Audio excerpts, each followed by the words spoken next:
Bom, boa noite, pessoal. Para quem não me conhece, meu nome é Marcos Paulo Fernandes de Araújo. Como é possível notar, eu não sou gaúcho, né? Isso é algo que se depreende logo das primeiras palavras que saem da minha boca. Eu vim do Rio para cá para fazer meu doutorado em Filosofia do Direito na Universidade Federal do Rio Grande do Sul, E isso faz sentido. Bem notado. E eu dediquei boa parte das pesquisas da minha vida ao tema do conceito de direito, né? Especificamente do direito subjetivo, e tudo começou há um tempo atrás. Não vou completar da maneira como esperavam, mas enfim. Quando eu conheci, por acaso, esse carinha aqui, o Michel Villey. Michel Villey é um filósofo do direito, historiador do direito francês. Ele dava aula na faculdade de Paris II, se eu não me engano. Pode ser que fosse Paris I, eu não tenho certeza, mas acho que é Paris II.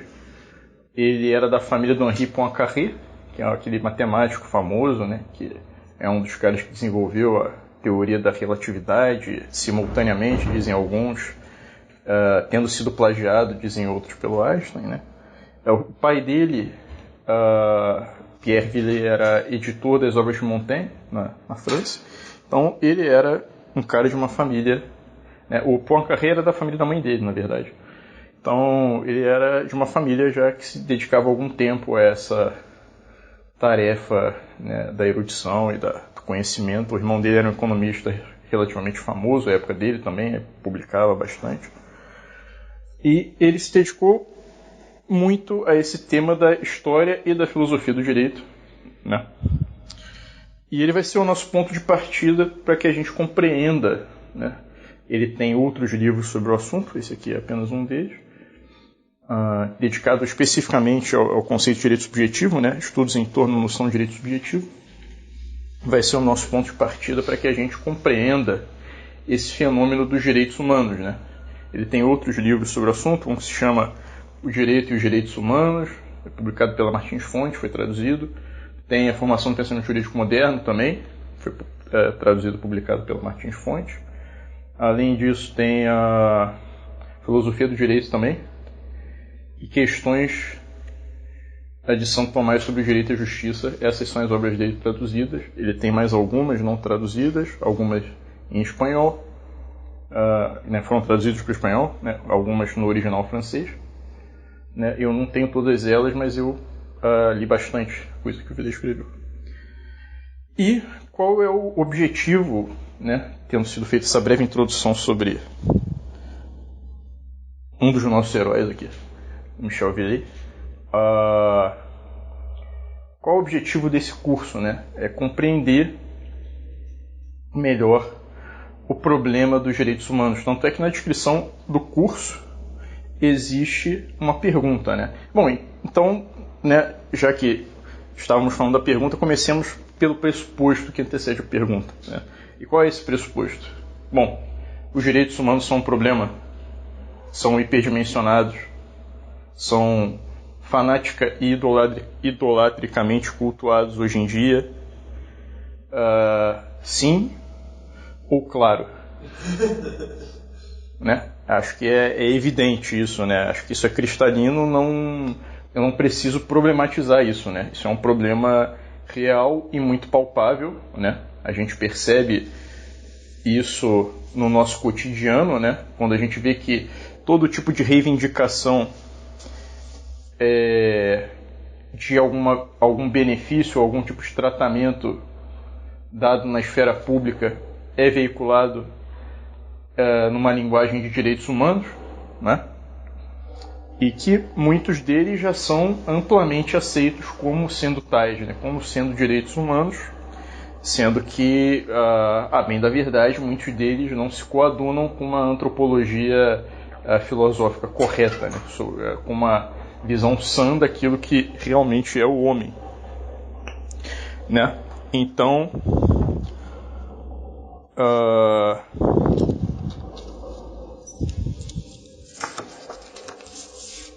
para que a gente entenda o que são os direitos humanos, né, a gente precisa estudá-los, né? E a pergunta que eu propus aqui na descrição do curso é, né, falando na linguagem que está mais em voga, né, e misturando um pouco parafraseando um pouco uma frase que já entrou para a história, né, da política, da filosofia política ocidental. Os direitos humanos nascem bons ou é o marxismo cultural? Quer dizer, os direitos humanos nascem maus ou o marxismo cultural os corrompeu, né? Essa é a minha pergunta, né? Parafraseando a frase do Rousseau, né? O homem nasce bom, mas por toda parte ele se vê encadeado, né? E partout il est en fer, né? Por todos a parte está em ferro, não está, enfim, encadeado. Ou seja, os direitos humanos eles nascem bons e o marxismo cultural os corrompe, né? Essa praga do marxismo cultural que a gente ouve falar tanto hoje em dia, ou simplesmente os direitos humanos eles já são meio, digamos assim, tortos desde o princípio. Essa é a pergunta que eu me proponho a responder nesse curso. Eu não vou respondê-la de antemão, né? Senão a gente não precisaria fazer o curso todo. Mentira, eu poderia responder de antemão, mas a gente não saberia o porquê. Não, mas calma aí, como assim, né? Mas eu acho mais instigante que a gente vai descobrindo aos poucos, né? Então, vamos colocar aqui no quadro. Direitos. Direitos. E humanos, né? Bom, em princípio, pareceria ser muito óbvio o que são os direitos humanos, né? Porque, enfim, ou pelo menos o que são direitos, né? Mas seria também de nos perguntarmos se não é parte do problema, né? Então eu pergunto para vocês, se alguém quiser se voluntariar, qual é o conceito de direito? Alguém se voluntaria? Você é de direito ou de direitos? Digamos assim, desse direito singular que pode formar esses direitos plurais aí. Do direito seria, parece que é a ordem jurídica como um todo, dos deveres, aquilo que é devido a cada um. Sim, mas esses direitos aí que tu falou que podem ser falados no plural.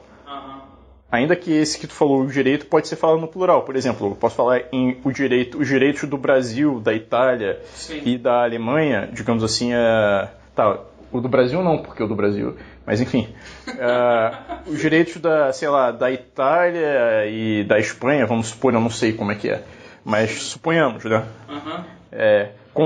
Permitem a execução da pena após a condenação em segunda instância. Eu poderia falar os direitos, mas fala daqueles outros que você ia falar. Sim, mas pegando esse mesmo exemplo, então daí tem um outro sentido que é o sentido do sujeito ter, por exemplo, o direito de não ter a pena executada, por exemplo, antes de ser julgado na terceira instância. Então, digamos assim. Sim.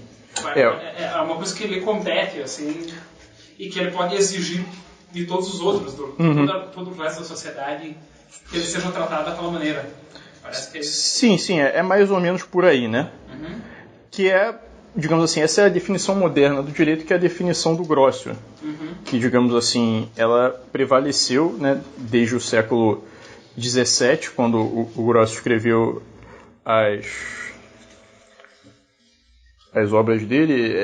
A definição seria qualitas moralis aliquid competens juste abendum vel agendum, né? A qualidade moral que compete a alguém de ter ou fazer alguma coisa de maneira justa, né? Só que de maneira justa para o Grocio, claro, aí começam a entrar alguns problemas, né? Afinal, ele defendia uma companhia de piratas muito grande, que era chamada a Companhia das Índias Orientais Holandesas, né? Então ele era advogado desse conglomerado, que foi a segunda SA do mundo, né? A primeira foi a Companhia das Índias Inglesas. Então, para ele, direito é simplesmente aquilo que não é injusto, né? Então, é claro, aí você cria um amplo espaço para as pessoas fazerem aquilo que começam a achar que, isso me cabe porque, eu sou bonzão, sei lá, eu sou protestante aqui, e o outro é católico, ou vice-versa, eu sou católico, o outro é protestante, e o Papa, enfim. É uma definição negativa, né? Tudo aquilo que não é injusto. Magis Aiente, ele fala, né? Quam negante id quod non est injustum, né? Aquilo que não é injusto. E essa, na verdade, essa apresentação, esse direito que tu falou agora, né? Desde um ponto de vista Hoffeldiano, que Hoffeld é o cara do século XX, ali, do início do século XX, 1920, 1917, que começou a tentar sistematizar isso. Que ele colocou, né, em termos, tentou traduzir em termos subjetivistas todos os tipos de direito, né? E esse era um deles, por exemplo, não ter a pena executada. É um direito que ele chamaria de imunidade, né? E existem outros tipos de direito. O direito que é um poder, né, que é algo que eu posso fazer com uma outra pessoa, ou perante outra pessoa, ou com uma coisa, né? Tipo, direito de propriedade, nesse sentido? Pode ser. Direito de propriedade é um poder que eu tenho sobre uma coisa, né? Aquela pasta é minha, eu que tenho o direito de... Você tem o direito de propriedade sobre a pasta, né? Que é digamos assim, um conjunto de poderes que tu tem sobre essa pasta, né? Que emanam de ti, né? Sobre a pasta. É uma relação que eu tenho com a pasta. Exatamente. Bom, que nem tu tinha com aquele guarda-chuva que tu tinha da Unimed, né? Pois é. Que pena que isso foi. Mas eu tenho um novo da Unimed também. Parabéns. Então, o direito, na concepção moderna, principalmente, né? Mais do que esse de imunidade, que é um tipo de direito subjetivo também, né? O Hoffeld coloca imunidade, liberdade, poder, e ele coloca imunidade, liberdade, poder, e o outro, na verdade, o outro é mais ou menos um tipo de poder que é o direito de, digamos assim, petição, digamos assim, o direito de ação, né? É a capacidade de exigir em juízo. Mas isso não nos interessa tanto porque, enfim, isso é o nosso dia a dia, né? A gente tem esse conceito sobre direito formado na nossa cabeça, né? Cotidianamente se vive com ele. Cotidianamente, exatamente, né? Só que, assim, no direito romano não era bem assim que eles entendiam, né? O ius, que é a palavra que o Grócio, né, usa no livro dele, nesse caso o De Iure Belli Ac Pacis, né, sobre o direito da guerra e da paz, que é um livro de 1610, pode ser. É um livro do início do século XVII, 1625 talvez.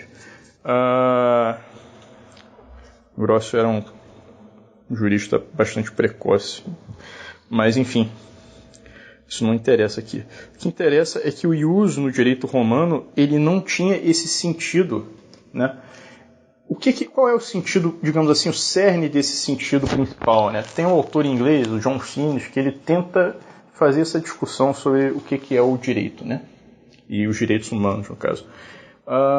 E ele coloca, né, nessa discussão, basicamente, uma vertente que é a vertente do interesse. O direito é um interesse, né, meu. Ele propõe também o direito num sentido de vantagem, né? O direito é uma vantagem que me compete. Ou o direito também é uma necessidade minha, tipo, direitos humanos, direito à moradia, direito à alimentação, direito, sei lá, ao transporte, suponhamos, né? Então, ele coloca na discussão contemporânea, né, analisando a discussão contemporânea, direito nesses três termos. Uns dizem que é um interesse, outros dizem que é uma vantagem e outros dizem ainda que é uma necessidade, né? Exatamente. a lei da gravidade continua funcionando no Brasil. Só que eu gostaria de apresentar aqui, né, um outro conceito de direito, que é o conceito que o Michel Villey nos apresenta a partir do digesto, né? E tem uma parte do digesto em que o cara fala assim, que um fundo, né, digamos assim, um fundo é uma propriedade fundiária, é um campo. Ele é caracterizado por uma série de direitos, né? É melhor eu pegar aqui de repente para ler sem derrubar o celular. Seria melhor tentar ler direto aqui, porque eu não... Ele fala aqui, né?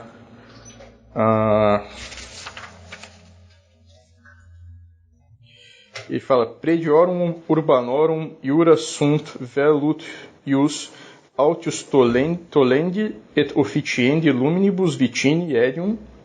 Esse é um texto um pouco interpolado. Aut non extolendi ne luminibus vicini officiatur, né? Ou seja, o que diz nessa passagem aqui do digesto? Os direitos dos prédios urbanos são ou o direito de construir mais alto e obstruir a luz que chega ao prédio vizinho, ou de não construir mais alto para que não se obstrua a passagem de luz para o prédio vizinho, né? Então, hoje em dia, quer dizer, e ele dá outro exemplo aqui, né, que é stilitidium avertendi aut non avertendi, né? O direito de desviar as águas da chuva para sua propriedade ou de não desviá-las e deixá-las passar para o seu vizinho, né? Desviar um curso d'água, ou você tem o direito de desviar, ou você tem o direito de não desviar para não atrapalhar o seu vizinho. Mas o direito de não desviar, nós interpretaríamos como não ter o direito de desviar, né? Exatamente. É aí que eu quero chegar, entendeu? O iuso no direito romano, ele tem um sentido que não é completamente correspondente ao sentido de direito que nós temos hoje em dia na modernidade, que é um sentido, digamos assim, subjetivo. Por quê? Porque o direito romano ele tinha uma concepção do direito que era mais objetivista do que a nossa, né? Ela era mais comunitária, digamos assim, mais pessoal e ao mesmo tempo mais objetivista do que a nossa. Mas não objetivismo essa maluquice que andam falando por aí, esse individualismo tosco e até grosseiro, diria eu. Muito pouco sofisticado. Mas objetivista num sentido de que considera as coisas como tendo uma realidade fora da mera vontade humana, né? Inclusive aquelas coisas que são intelectuais, né? Por quê? Qual é o sentido de o ius ser uma coisa imaterial, né? Suponhamos que esse copo me pertença, né? Esse copo é material, certo? É de vidro, né? É o copo do Marcos aqui. Pô, o Marcos ganhou da avó dele, entendeu? E ele gosta muito desse copo. Aí o Marcos emprestou o copo dele pro Caio. O Caio tá ali.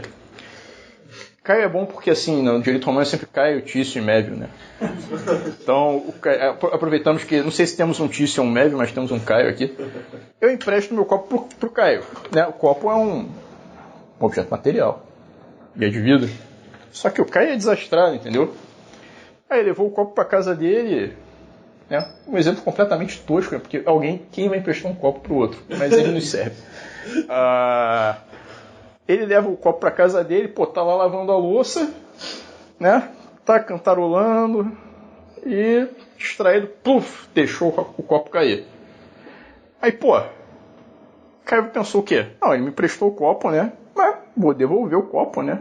Aí pega, junta os cacos assim, sempre sobra um pouquinho aqui no entorno, né? Essa parte parece mais forte. Essa parte aqui normalmente se quebra, né? Se esfacela. E coloca aqui os fragmentos do copo. Chega para o Marcos, ó. Marcos, está aqui teu copo. Estou devolvendo. Né? E por que... Bom, do ponto de vista, desde um ponto de vista material, meramente material, está devolvendo meu copo, certo? Ou não está? Não é? Não são as mesmas partículas que estão aqui? Supondo uma perda mínima, assim, do copo? Sim, né?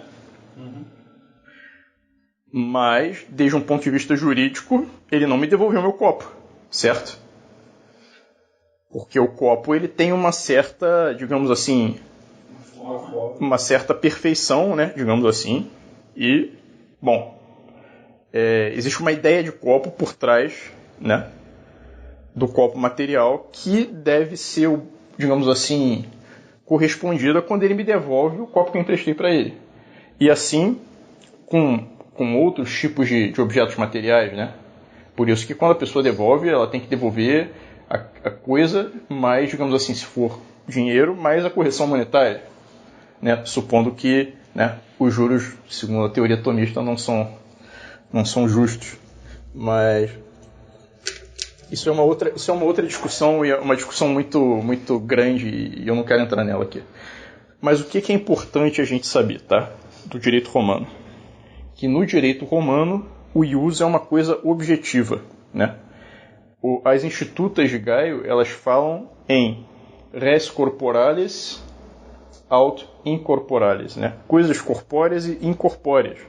E ele coloca o direito como uma dessas coisas incorpóreas, né? Além disso, né, uma das coisas que o Michel Villei tenta provar aqui, porque, notem, qual foi o primeiro exemplo de direito? Isso não foi combinado, hein? Eu posso garantir para vocês. Eu nem sabia que o Pöttger vinha.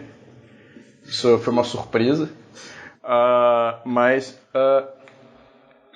Enfim, qual foi o primeiro direito que o nosso amigo Guilherme mencionou quando ele falou de um direito? Antes de falar do direito do cara de não ser condenado. Não, mentira, acho que foi depois. Mas, enfim, não elimina o direito de propriedade, né? Só que tem uma coisa. No direito romano, esses poderes sobre coisas ou pessoas, eles não são direitos, né? Não são chamados direitos. Não existe direito de propriedade. Não existe ius proprietatis no direito romano, né? Existe uma coisa chamada dominium, né? E todos esses tipos de poder das pessoas sobre as coisas, né, no direito romano, elas ganham outros nomes, né? Elas ganham o nome de dominium quando é sobre uma coisa, inclusive um escravo, né, que é considerado coisa no direito romano, né? Não entramos em anacronismo, não estou dizendo que ele era uma coisa realmente, né, mas pro direito romano, para a ficção do direito romano, ele era. Existia a mantipatio, né, que era o poder que normalmente acho que o pai tinha sobre os filhos, acho que podia ser potestas também, né, mas enfim, existia a mantipatio, ela podia ser sobre coisas também, né, res mantipi, res nec mantipi. E se você for pegar o termo emancipatio, é essa sair da... Mantip significa mão, né? Manus. Tip é capere, né? Capio, só que às vezes o A se muda num I. Aí vira de capio, vira tipio, né? Tipo participio, né? Participio vem de partem capere. Participio é uma dessas corruptelas, ou enfim, não sei como se chama isso linguisticamente. Mas o fato é que muda a vogal do A pro I. Existia potestas, existia a manus, né? Mas nenhum desses poderes era chamado de direito, né? Como se o meu direito é o direito de, ou o direito a fazer isso, né? Quando o digesto ou as institutas, né, no período clássico, segundo Villei, falam em ius domini, ele está falando do quê? Ele está falando do estatuto jurídico que corresponde ao proprietário, né? Ele fala que o negócio é o seguinte: o digesto ele se divide em 3 partes. Uma é a parte das pessoas, outra é a parte das coisas, entre as quais se incluem os direitos, e a terceira parte é a parte das ações, né? Então, o que acontece? Por exemplo, as pessoas, né, elas são as diferentes partes, digamos assim, da sociedade. São como que partes sociais ou partes funcionais, né? Cada um tem a sua parte dentro daquela sociedade, e essa parte é descrita. É o herdeiro, é o dono, enfim, o escravo não, porque o escravo é considerado coisa. Mas a grande preocupação do digesto é que cada coisa esteja no seu lugar, né? Você tem as coisas, que são coisas materiais, mas também coisas imateriais, porque o direito, né, para os romanos é como uma coisa imaterial. E você tem, na última, as ações, né? E as ações, o sujeito da ação principal no direito romano não é o particular. O sujeito da ação é, sobretudo, o juiz. Por quê? Porque o digesto ele se dirige àquelas pessoas que aplicam a justiça, né? Então, você tem, no direito romano,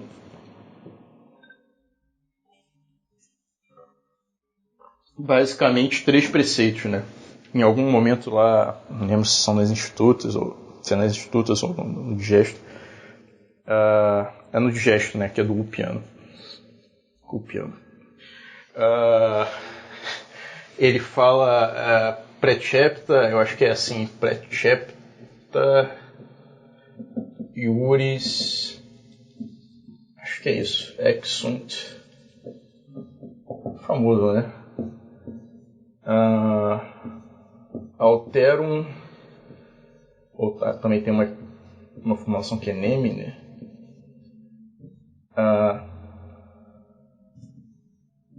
non ledere, honeste vivere,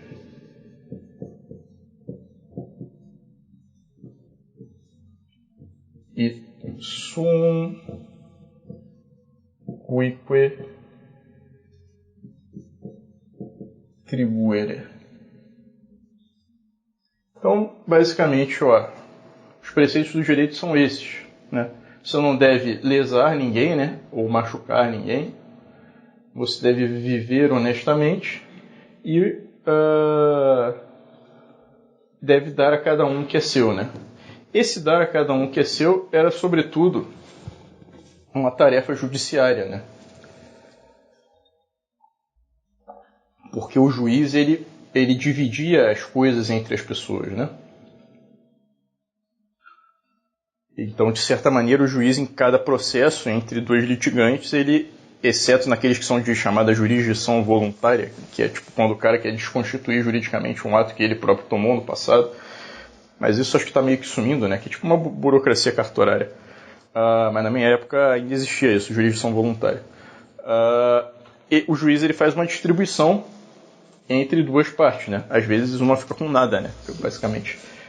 Mentira, ele fica com o que tinha antes, menos o que ele deve pro cara e menos os honorários que ele deve pro advogado, né? Então, ele fica cheio de cargas, na verdade. Fica com uma dívida. Exatamente. Ele de ver o alemão, ele ganha uma dívida. Exatamente, os alemães têm um senso mais reto de justiça do que a gente. Então, o digesto, ele se destina, sobretudo, a instruir os juízes sobre como fazer justiça nos processos, né? E, portanto, assim, distribuir a cada um o seu direito. Uma coisa muito interessante que tem no digesto também, que é importante para aquilo que eu gostaria de falar um pouco mais na frente, mas, de toda maneira, vai ser interessante agora também, é o conceito de ius in re, né?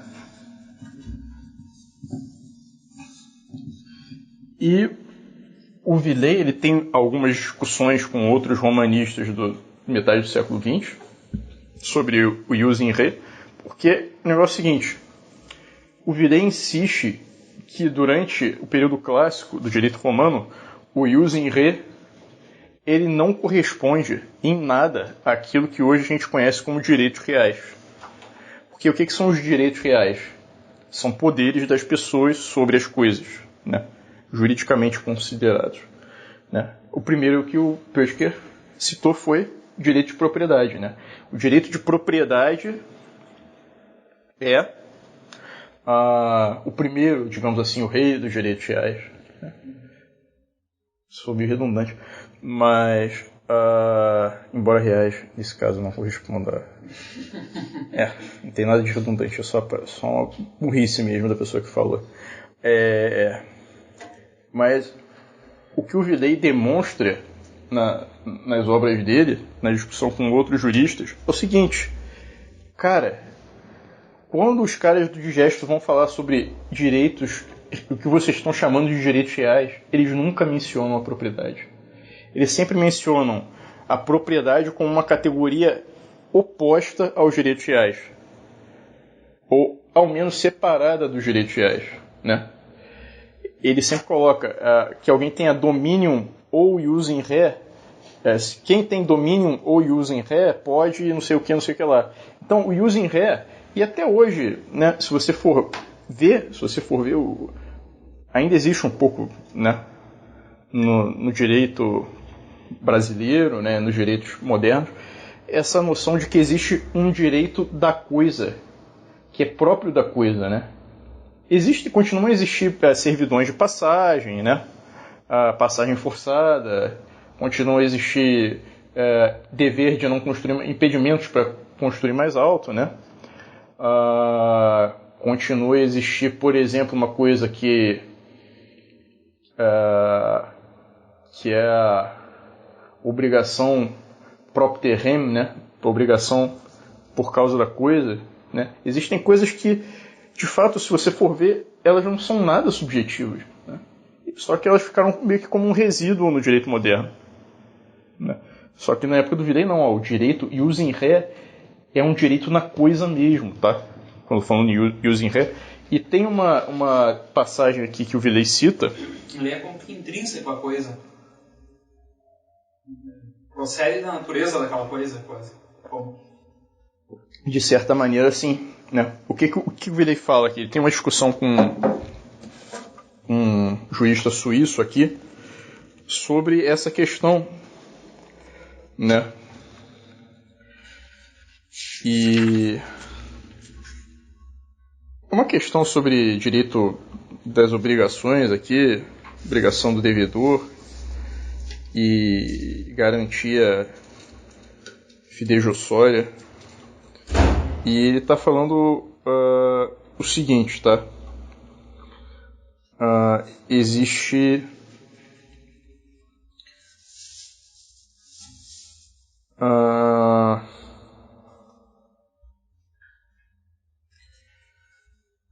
uma coisa, suponhamos aqui, né?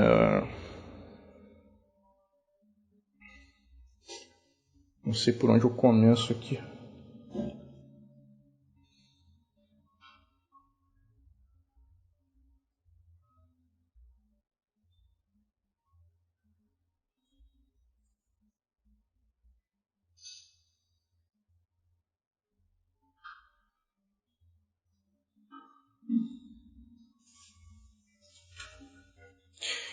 Vou tentar começar essa parte aqui, não sei se vai fazer sentido, não teria que ter começado ali antes, mas suponhamos aqui, a obrigação de um devedor recai sobre um fundos, né, uma propriedade fundiária, digamos assim, né?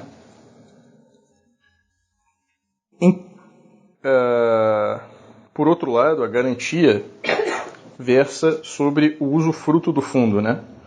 Ou seja, o credor ele pode se tornar usufrutuário do fundo, digamos assim, do terreno, né, daquele terreno demarcado ali, caso a dívida dele não seja paga. Né? Se esse é uma pars rei, né, parte da coisa, a obrigação do fiador vai ser válida. Né? Se, por outro lado, ele não tem nenhuma relação com a coisa, a garantia não vai ter nenhum valor, porque não recairia nem sequer em parte sobre o próprio objeto da dívida principal.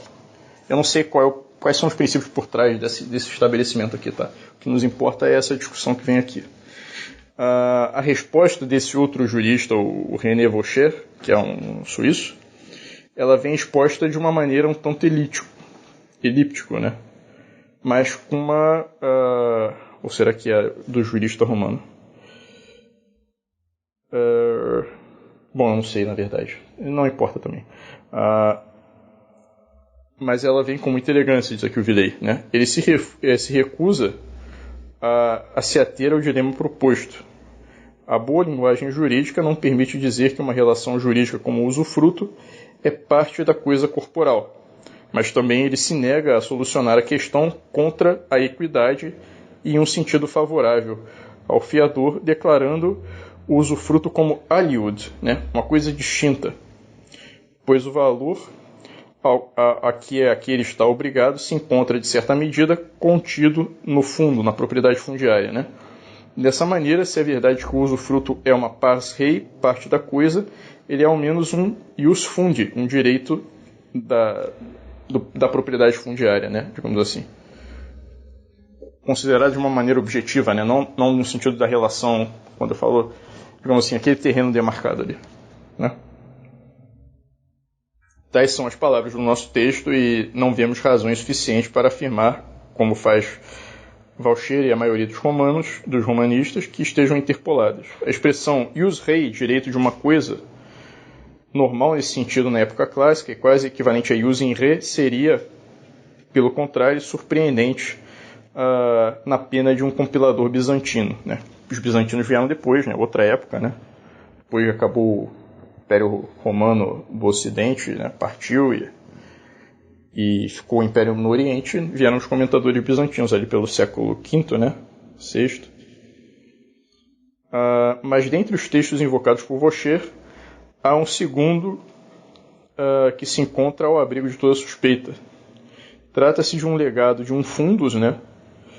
A interpretação da vontade do testador prova que também se trata de um fundo íntegro, né? Uma propriedade territorial completa, e isso incluía não apenas essa demarcação, mas incluía, né, prédios e plantações e etc., né?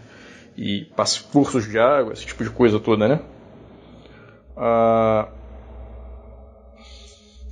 E se pergunta se o herdeiro ficaria liberado da obrigação, proporcionando tão somente propriedade nua, né, desse fundo, né? O que é um nu proprietário? É o cara que tem a propriedade menos o usufruto, né? Ou seja, ele não tem praticamente nada. E tem um trecho aqui em latim: fundo legato, si usufructus alienos, nihil minus petendus est ab heredere. Usufructus enim etsi in iure non in parte consistit, emolumentum tamen rei continet, né? Quer dizer, o usufruto, ainda que não consiste numa parte do fundo, né?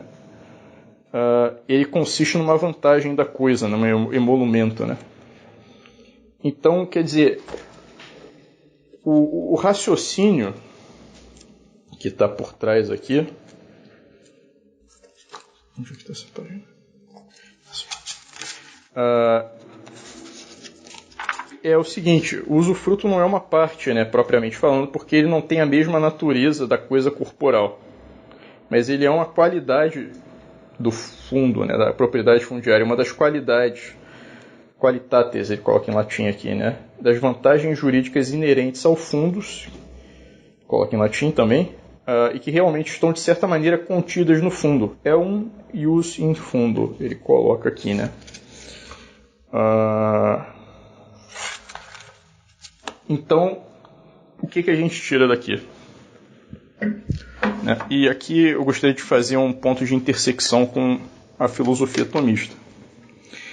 A noção de direito dos romanistas,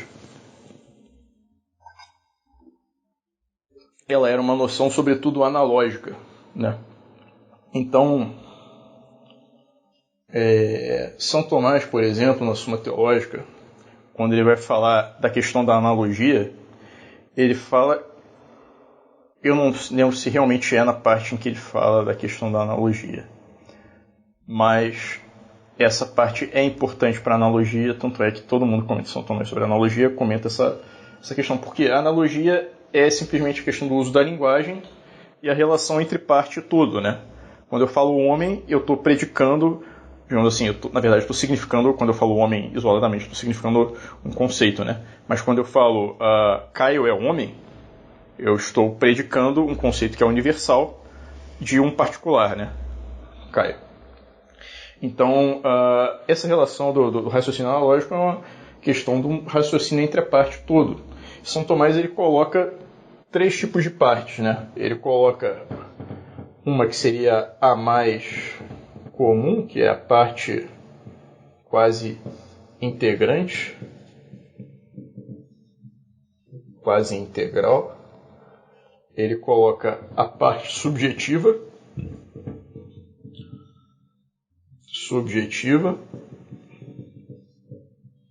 e ele coloca também a parte potestativa, o potencial. Vou botar só potestativa. Isso. Então, o que significa isso? Uma parte quase integral é uma parte, digamos assim, da qual dificilmente se pode dizer que as partes são o todo de alguma maneira, né? Digamos assim, o teto, o exemplo que ele dá mesmo, né? O teto, a parede e, sei lá, as janelas de uma casa não são a casa, né? A casa, digamos, não está virtualmente contida dentro ou dentro dos termos que dela se predicam como partes, né? Digamos assim, parte da casa, nesse sentido. Existe a parte subjetiva, né? E isso aqui é a base da equivocidade, né? De predicados, de coisas que não tem nada a ver com umas com as outras, né? Ou tem muito pouco a ver umas com as outras, assim, uma mera semelhança, né? E normalmente se usa os exemplos de constelações aqui, escorpião, um conjunto de astros nos céus ou o animal, sei lá, entendeu? Mas existem outros também, né? Outros que são bem menos, tipo, são nada a ver mesmo, assim, né? Que é o que dá ensejo a todo tipo de trocadilhos, né? Que tipo manga, né? Porra, manga, não vou fazer leite com manga, né? Vou derramar leite aqui, vai ser leite com manga. Né? Manga de camisa não tem nada a ver com a manga, a fruta, né? Tem a parte subjetiva, né? E na parte subjetiva, que isso aqui é a base da equivocidade, né?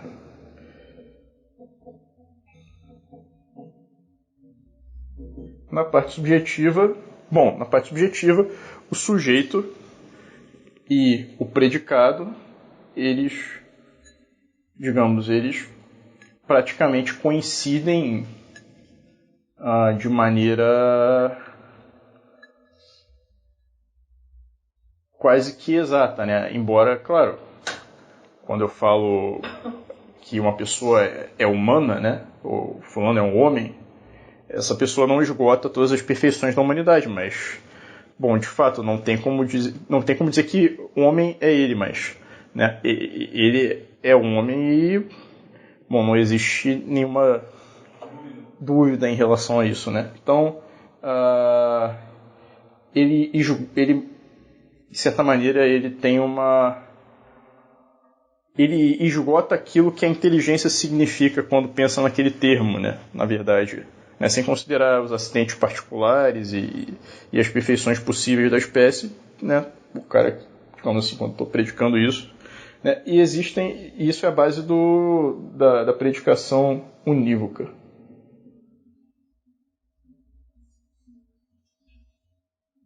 Equívoca, né? Equivote, uma mesma voz, né? Só a mesma palavra, só que coisas diferentes. Unívoca é uma voz para o mesmo conceito, digamos assim, né? E você tem as partes potestativas, que são a base do raciocínio analógico, né? E a parte potestativa, ela tem essa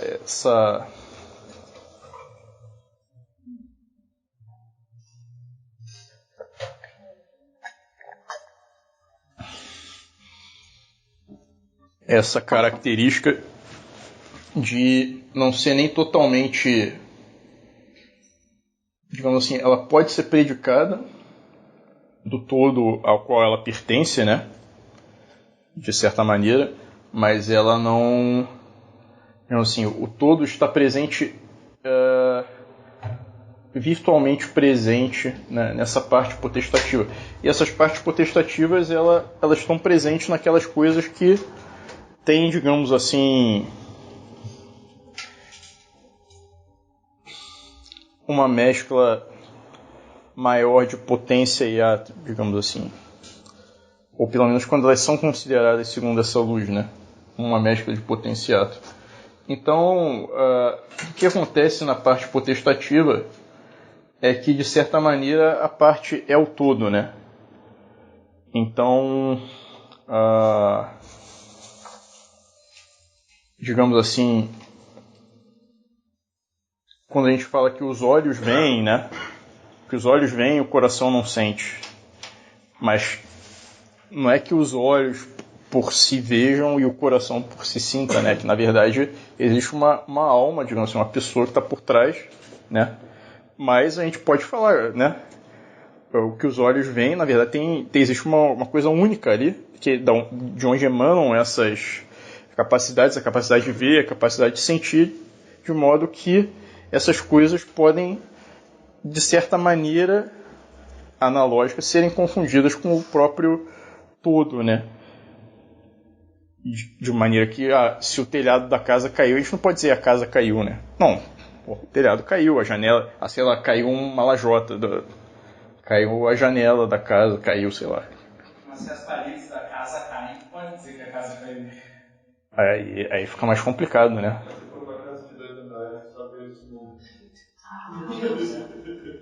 Boa, eu gostei, Henrique. Me salvou.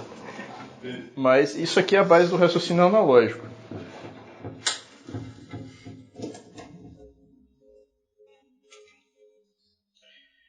Então, o direito, como ele considera, né, e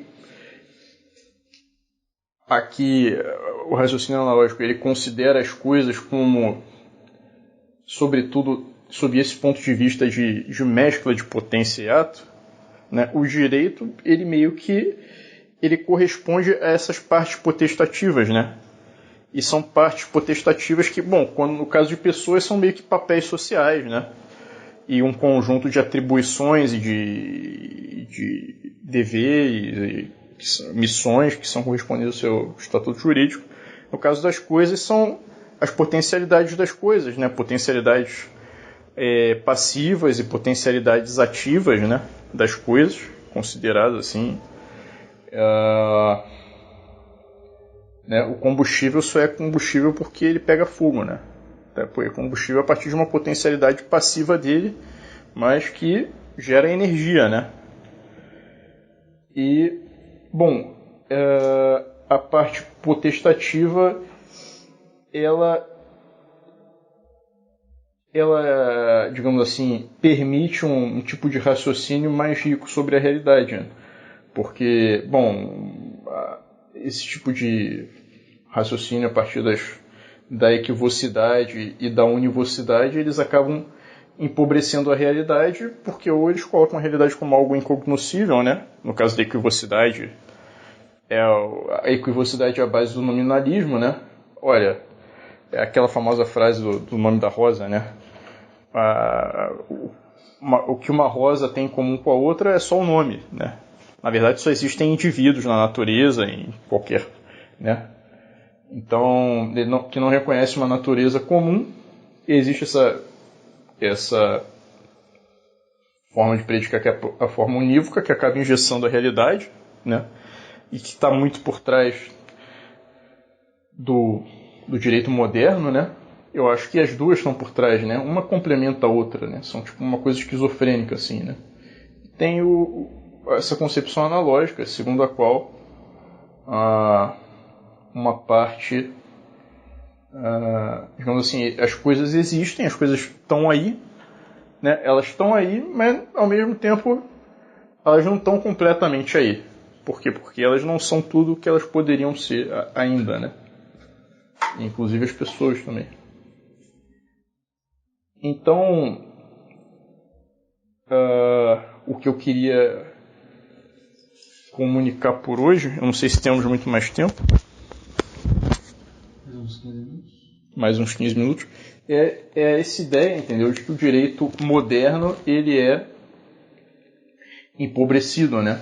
Porque depois disso aqui, depois do direito romano, São Tomás ele vai classificar o direito, o ius, como algo objetivo também, né? Para São Tomás, o ius é, em primeiro lugar, aquilo que é devido, né? A outro, né? E existem outras conceitos. Ele admite lei como ius também, e o direito e o local onde se faz justiça é chamado de ius também, que hoje em dia não se chamaria direito o local onde se faz justiça, né? O fórum não se chamaria direito, mas naquela época chamava tribunal. Mas se chama de justiça às vezes. Se chama de justiça, é verdade. Mas se chamava de ius, né? E é verdade. E São Tomás ele vai manter essa posição objetivista, né? Objetiva sobre o direito, né? Que não é objetiva no sentido de que é mecânico, né? Hoje em dia, o direito objetivo, você tem uma coisa meio esquizofrênica, né? O direito objetivo está aqui na parte do unívoco, né?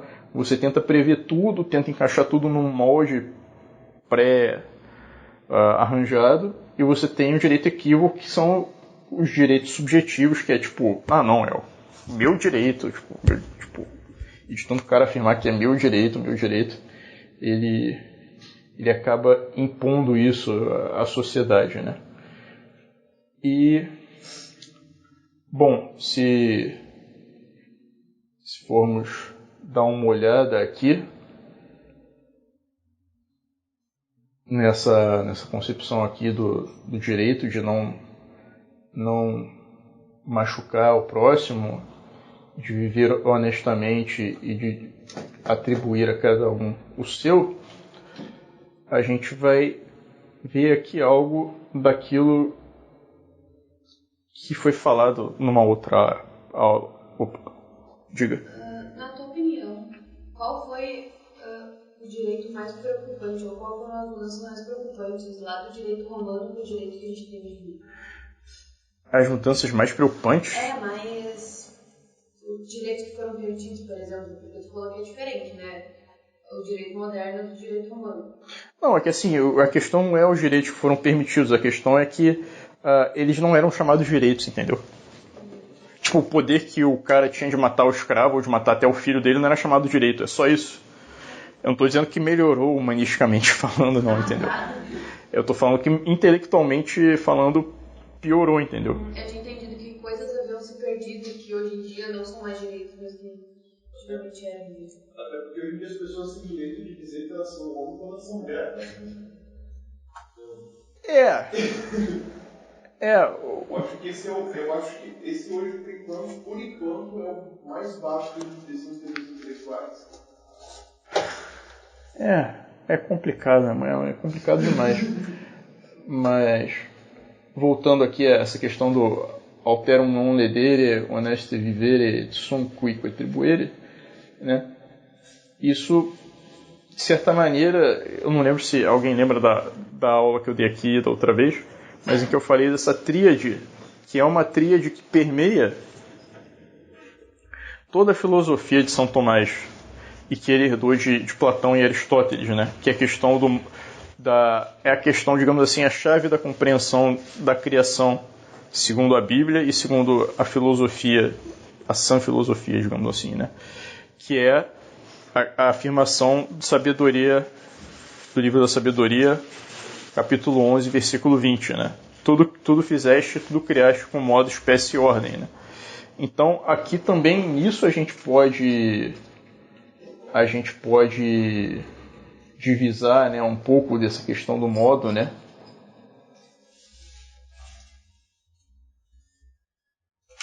da espécie e da ordem. Agora eu só não sei, eu acho que é que assim, isso depende. No caso do direito como algo especificamente do juiz, eu diria que a espécie está aqui, né?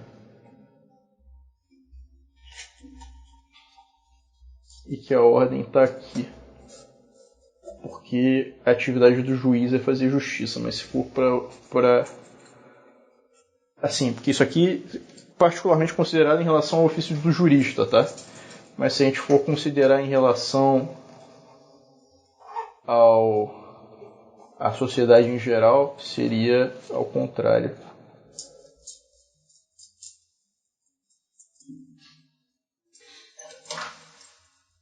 Que na verdade, digamos assim, a finalidade da sociedade não é viver justamente, entendeu?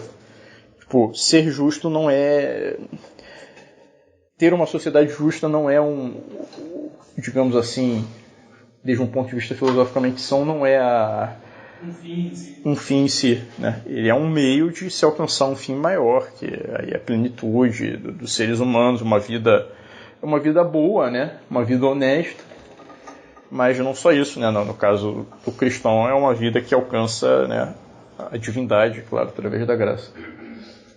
Marcos, aí dentro dessa tríade, esse viver honestamente para os romanos, em poucas palavras, qual seria a ótica dos romanos no viver honestamente? Rapaz, eu te confesso que, assim, eu não saberia dizer, assim, não saberia realmente a ética romana, assim, que eles... Assim, eu sei que ela era bastante baseada em virtudes, assim, como a pietas, né? Com a virtude do respeito aos antepassados. Durante um tempo, né, teve essa questão de respeito aos antepassados, Eu lembro que eles tinham 3 virtudes principais, mas não me lembro agora, eu li isso em algum lugar, mas... De fato, não estou com a memória fresca em relação a isso. Mas eles tinham algumas virtudes, porque senão não tinham chegado onde chegaram, entendeu? Mas a questão é que, claro, as virtudes deles eram, digamos assim, enquanto precipitadas pelo gênero de vida que era levado por eles, ela derivava também em grande parte do fato da guerra, né? Tanto é que tem gente que fala assim que quando Cartago acabou, acabou Roma também, acabou a razão de ser de Roma, entendeu? Porque o que movia Roma era vencer Cartago, né? Que era a grande rival ali no Mediterrâneo. Então é muito complicado, né? Todo esse panorama político e a relação, né, que tem a vida da cidade para dentro com a vida da cidade para fora. Eu não conseguiria falar sobre isso agora. E sobre as virtudes que estavam envolvidas, né? Além a pietas é a mais característica. Mas eles não eram depravados, entendeu? Antes de um certo momento. Claro, chegou uma hora que degringolou, assim, mas eles não, às vezes a gente tem a ideia de que, Roma se resume a Nero, né? Que Roma se resume a coisas assim... Na verdade, se for parar para pensar do ponto de vista da história romana, assim, a época do Império, pelo menos no começo do Império de César, o Augusto é meio ambíguo, mas César e depois Tibério e Nero e Calígula, esses ali da dinastia chamada Júlio Claudiano, e depois os outros também se seguiram, até mais ou menos. Talvez a coisa muda quando se tem. Agora não me lembro se na classificação da história romana se chama, acho que é o dominato, né? E daí já no período mais posterior do Império. Mas no período inicial foi basicamente uma tirania. Só que aquele não era o estado em que se encontrava Roma antes daquilo, né? Na época da República e até na época da monarquia, né? Mas principalmente na República, quando se pega os escritos, e eu acho que ali está mais ou menos o aparato vai se encontrar essa noção romana do que seriam as virtudes, o que é uma vida honesta, em Catão e Cícero, onde Catão e Cícero já escreviam numa perspectiva de que algo tinha se perdido. Sim, sim. Então, Catão em particular era muito... Cícero não, mas Catão é um tanto helenofóbico. Ele se mata, né? O Catão jovem se mata, mas o Catão velho não. O Catão jovem é um inimigo lá de César, né? Que foge para a África e termina cometendo suicídio na África.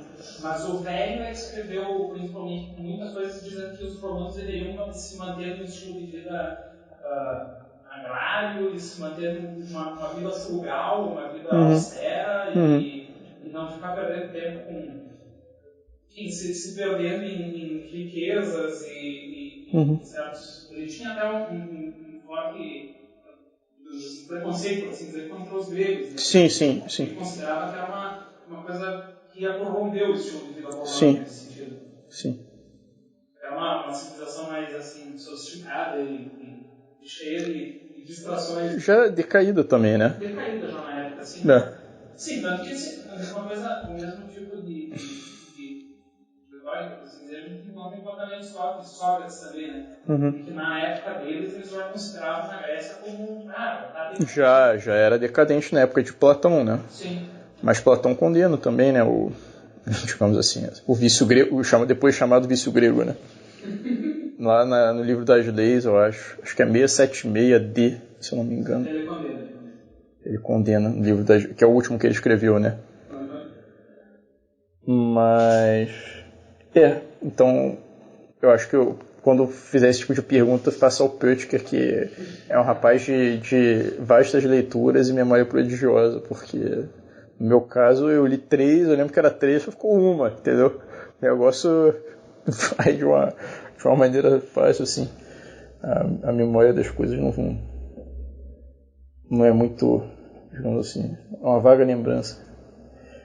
Mas enfim, eu tentei apresentar para vocês essa noção mais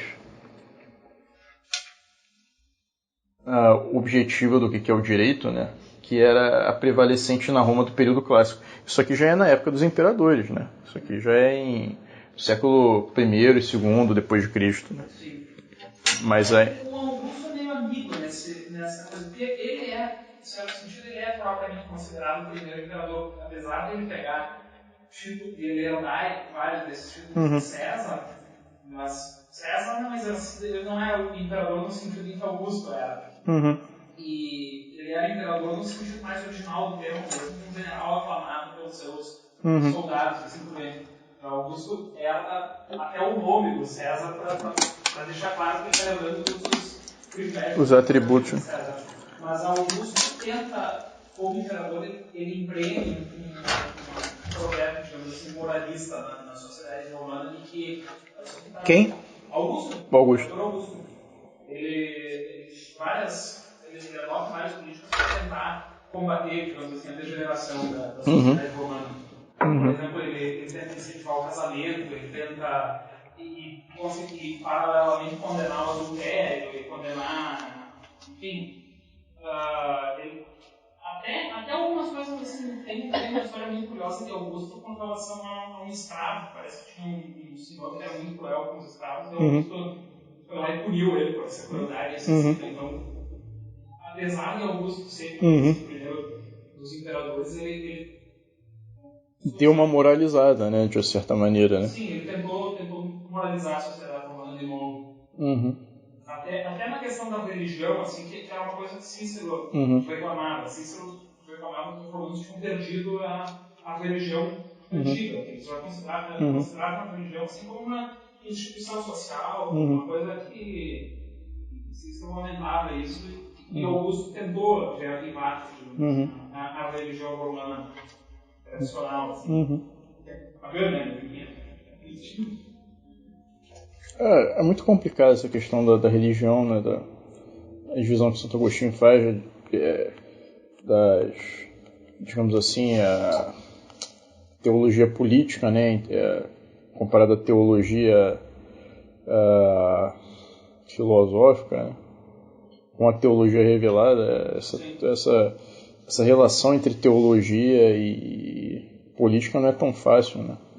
Mas não obstante, pelo menos uma concessão assim se pode fazer que os povos pagãos, que não conhecem absolutamente a religião verdadeira, a religião revelada, ao tentarem prestar um culto a alguma divindade, eles já reconhecem o dever deles de fazer isso.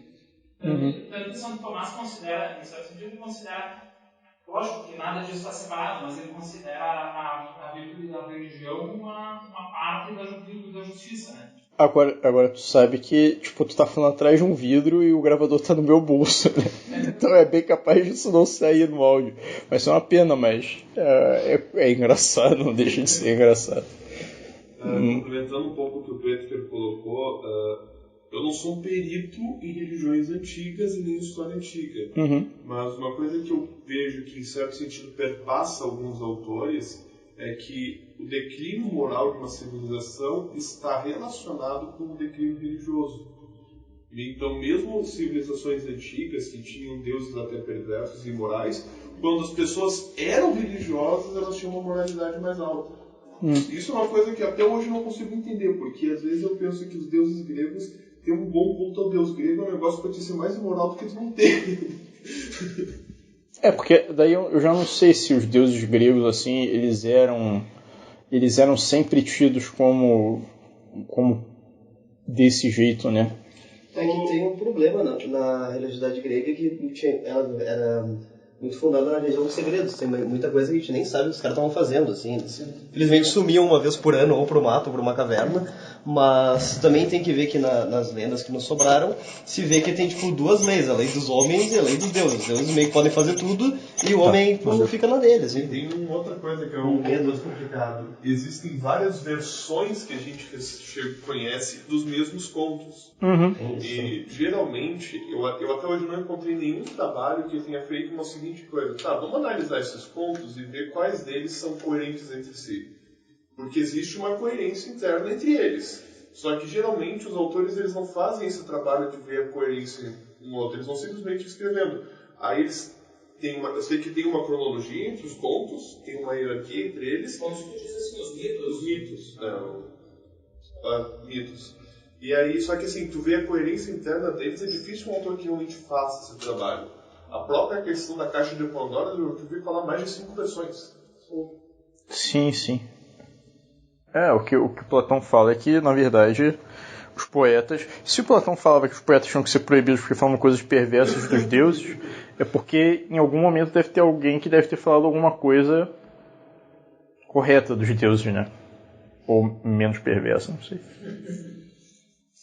Mas, de fato, eu não saberia, assim, opinar realmente sobre esse assunto.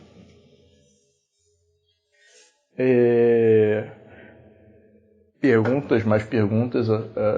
Sobre o tema da aula e não sobre outros temas.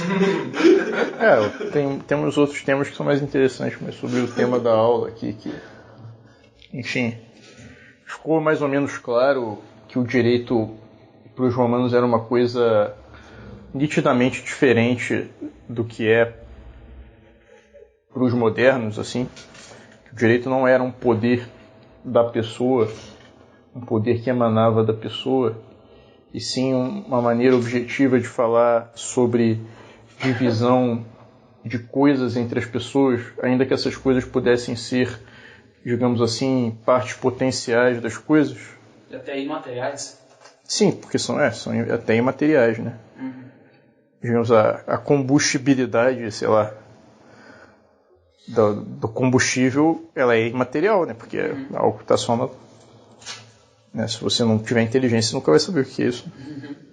Mas ficou mais ou menos claro isso aí? Deu para entender? Não muito, assim. Alguma dúvida, alguma... críticas, sugestões? Encaminhe para o nosso site. Não. Na próxima já vai ser ler a história. Sim, na próxima eu já vou pegar de São Tomás em diante. Tentar dar uma... Porque eu quase não falei hoje de São Tomás.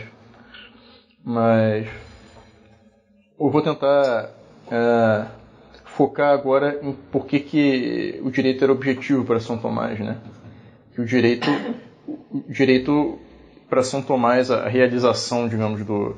É claro que a virtude da justiça é uma virtude que é interior, né? Como todas as virtudes. Mas, objetivamente falando, o direito ele não depende de que você queira fazer a justiça, né? Por um bom motivo, né? Você pode simplesmente fazer a justiça porque, pô, cara, esse cara vai me encher o saco se eu não devolver o carro que ele me prestou. Então eu vou devolver. Entendeu? Mas que assim, a justiça, ela tem uma coisa intrigante é esse aspecto de que esses preceitos, eles são mais propriamente dirigidos ao juiz, né?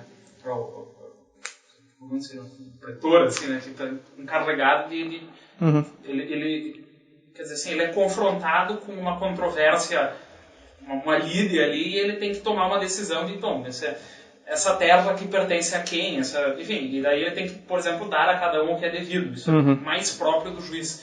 Mas isso não seria em alguma medida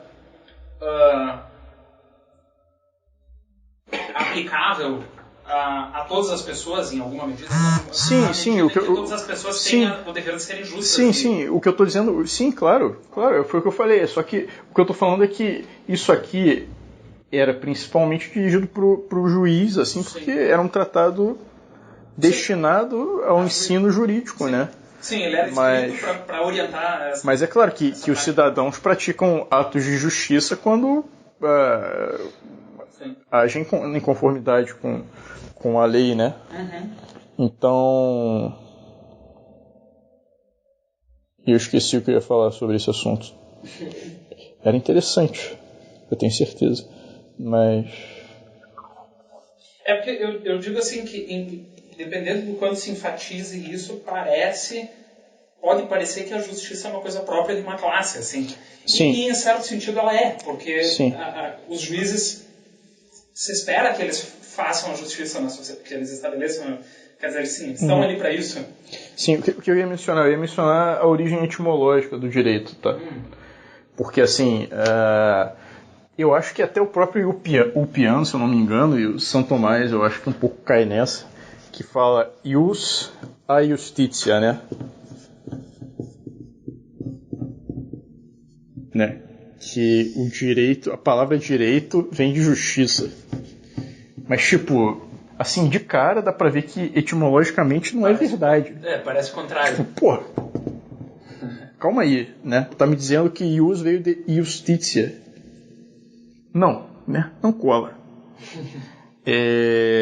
Então, claro, hoje em dia a gente tem estudos etimológicos, né? Proto-indo-europeu, blá blá blá, não sei o quê. E o pessoal descobriu que ius vem de iaos, né? Tem o Émile Benveniste, que tem o Vocabulaire des institutions indo-européennes, que ele fala que ius vem de iaos, que é a oferenda.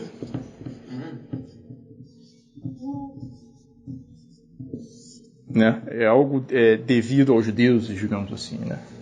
Então, quando tu for zoar, quando for falar aquela famosa frase, volta pro mar oferenda, né? Volta pro mar e uso, volta pro... tipo... Mas, enfim, o direito, ele tinha essa questão de algo que era devido, entendeu? Então, em certo sentido, a religião não é simples, a virtude da religião não é simplesmente uma parte da justiça, mas em certo sentido ela é a parte... A fonte, ela é a fonte da justiça. É a fonte até etimologicamente. É a parte exemplar da justiça, em certo sentido. Então. De certa maneira, a causa exemplar, né? De certa maneira. E o Finis, por exemplo, no Natural Law and Natural Rights, ele vai falar do Swahili. Acho que é Swahili, ou Swahili. Swahili? É o idioma dos africanos aqui? O pessoal lá de Botsuana, né? Isso, é Swahili. Swahili, né?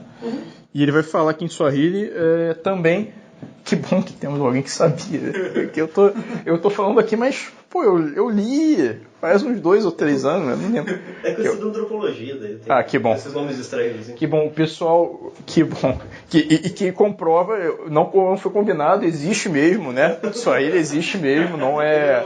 Eu não inventei. Não é uma língua e um povo inventado. Não é povos desconhecidos que ninguém conhece, né? Do cacete, tipo... O Surdistão, o Mudistão. Na última Thule. Isso aí eu nem sei o que é. Agora, no Swahili também o Finis descobriu que eles têm uma palavra que, como o usa, ele tem esse sentido de objetivo que pode designar, né? Desde um ponto de vista, ele pode designar uma vantagem, mas pode designar uma desvantagem também, né? Que é a própria coisa justa, ó. E a própria coisa justa, ela não é nenhuma vantagem, nenhuma desvantagem. Tipo, depende... Claro, no cômputo geral, espera-se que ela seja uma vantagem, né? Uhum. Mas ela não se processa nesses termos, né? Num sentido mais transcendente, se supõe que a justiça seja um bem em si, mas ela não é necessariamente vantajosa para a pessoa que sofre a justiça. Digamos, a pena... Eu cometi um crime só... A pena é seu direito, né? É um use, objetivamente falando. Porque Sim. O Estado te deve, né? Ele te deve a sua pena. Sim. Porque assim, ele está te tratando como um ser humano livre e responsável. Uhum. Tanto que tem esse sentido que, quando se fala disso, é a pena retributiva, né? A função que parece que... dependendo de como é que se interpreta, assim, coloquialmente, a ideia de retribuição parece um prêmio, mas ela não é necessariamente um prêmio. Exatamente. E isso aqui que os caras atacam, né? Sim. Porque, no fundo, depois que você destituiu a pena da função retributiva, daí para você acabar com a pena, ou para você colocar a pena lá no teto, porque tem funções utilitárias, né? Sim. É um pulo. Um instrumento a serviço. É um pulo. Mas, basicamente, era isso. Eu nem sei se continuou gravando aqui. Acho que sim, está gravando 1h16. Mas eu vou encerrar e desejo a todos uma boa noite. Espero que tenha correspondido minimamente à expectativa de vocês. Um abraço a todos e fiquem com Deus.